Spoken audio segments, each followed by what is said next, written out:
D'en parler, de le montrer et de montrer que c'est pas forcément un frein et qu'on peut y arriver en s'adaptant, ça me semble indispensable pour mieux vivre ensemble en fait. Et puis plus on en parle, plus les gens savent comment réagir et plus c'est simple en fait dans le quotidien ou dans l'entreprise.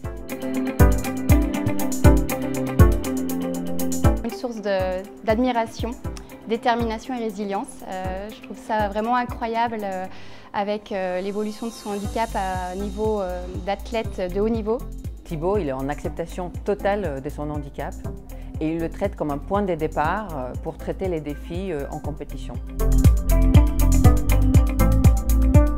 Ma vision de la performance, elle est à dissocier du handicap. Tout ce qu'on fait au quotidien pour progresser et s'améliorer, pour atteindre nos objectifs, elle est la même qu'une personne valide, donc je progresse pour atteindre ma performance.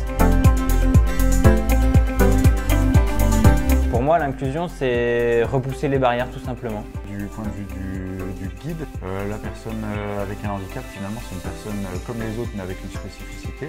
Donc il faut s'intéresser, poser beaucoup de questions et finalement, pas vouloir en faire trop non plus. Travailler sur les process de recrutement. Ça va dès le départ de nos offres d'emploi où on met en avant l'objectif d'Air Liquide d'être engageant pour créer un environnement de travail collaboratif et inclusif. Chaque collaborateur peut intégrer régulièrement la discussion sur la thématique de personnes en situation de handicap au quotidien. Ne pas avoir peur de la différence, parce qu'on est tous différents, et en parler ensemble. En parler ensemble, c'est ce qui va marcher le mieux. On a un objectif commun, c'est de faire tout aussi bien que les années précédentes au championnat du monde, donc terminer vice-champion paralympique à Paris en 2024. L'argent en objectif, et si on peut aller chercher l'or, ce sera encore mieux.